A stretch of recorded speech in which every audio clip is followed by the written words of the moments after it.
우리가 흔히 알고 있는 독서 방식은 소리내서 또박또박 읽고 줄거리 잘 기억하는지 확인하고 독후감 쓰게 하고 뭐 이런 거잖아요. 미국 엘리트 부모들의 독서 교육 루틴은 책을 읽는 목적이 지식 전달이 아니라 생각하게 만드는 걸 목표로 삼는구나. 실제로 하버드 대학 출신들이 초등 때 많이 읽었다고 소개한 책들을 초등 저학년, 고학년으로 나눠서 읽고 나서 나누면 좋을 질문 방법까지 한번 소개해 드릴게요.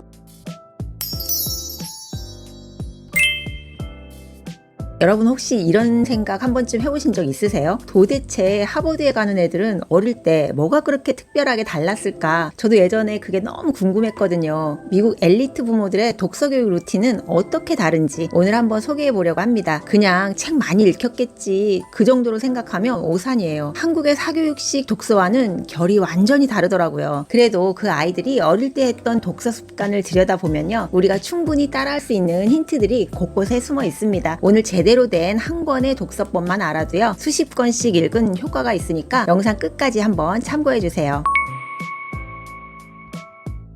우리 초등 저학년 때부터 책을 많이 읽히려고 애쓰잖아요. 그리고 나서 내용 요약, 중심 문장 찾기, 줄거리 쓰기 같은 과제들을 시키고요. 그런데 미국 엘리트 부모들은 조금 다르게 책을 읽히더라고요. 책을 도구로 삼아서 비판적인 사고, 공감 능력, 표현력을 키우려고 합니다. 특히요, 토론식 독서가 굉장히 일상화되어 있어요.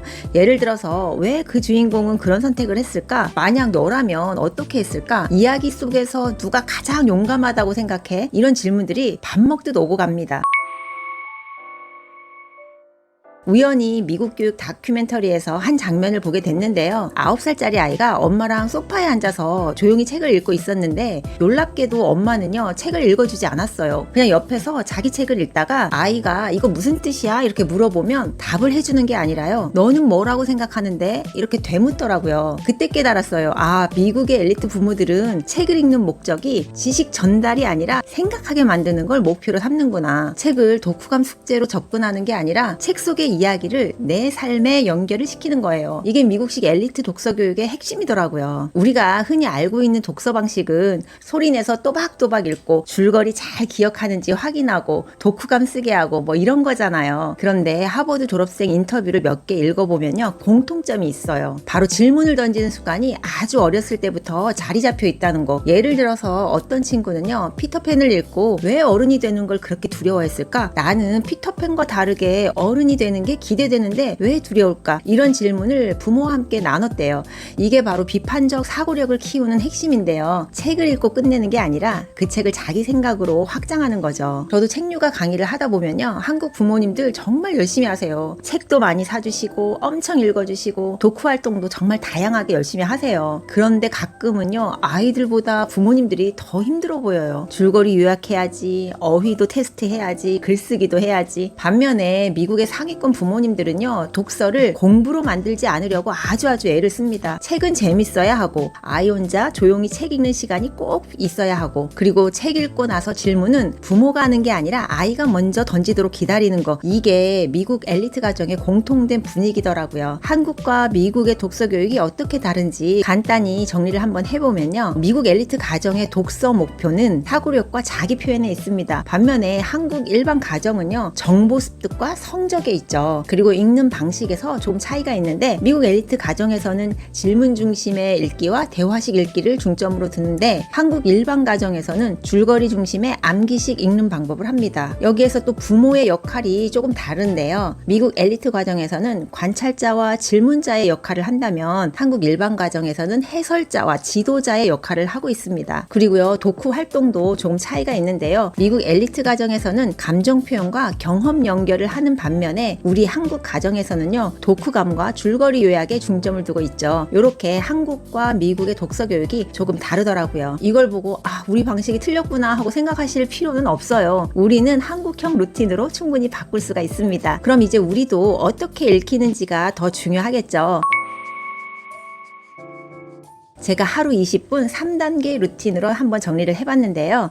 1단계는 읽기 전 5분 질문으로 문을 열기입니다. 아이랑 같이 책을 고르면서 이렇게 물어보세요. 가장 중요한 시간입니다. 이 책을 고른 이유가 뭐야? 제목 보니까 어떤 내용일 것 같아? 이게 바로 읽기 전 활성화인데요. 이 과정이 있으면 책을 주입당하는 것이 아니라 내가 선택하는 것이 돼요. 두 번째는요. 함께 읽기 10분인데요. 부모는 도와주지 않는 거예요. 부모가 전부 읽어주는 게 아니라 나란히 앉아서 각자 책을 읽는 거예요. 아니면 한 문단씩 교대로 읽기를 추천드릴게요. 한국 부모님들이요 진짜 열정이 넘치세요. 책도 너무 많이 잘 읽어주시고, 그런데 가끔은 너무 많이 도와줘서 아이가 생각할 여지가 사라져요. 중요한 건 아이의 생각을 방해하지 않는 자세입니다. 절대 부모의 생각을 개입하지 않는 게 좋아요. 세 번째 단계는 읽은 후에 5분인데요. 질문 1개면 충분합니다. 읽고 나서 바로 독후감을 쓰라고 하지 마시고요. 질문 1개면 충분하거든요. 딱 한 문장만 기억하세요. 읽고 나니까 어떤 생각이 들었어? 줄거리 묻지 마세요. 기억 잘하나 보자 이런 느낌은 바로 학습 독서가 되거든요. 줄거리보다는 느낌이나 감정, 자기 경험 중심의 질문을 한번 던져보세요. 예를 들어서요. 이 장면 너랑 비슷한 경험이 있어? 이 주인공처럼 너도 고민한 적 있어?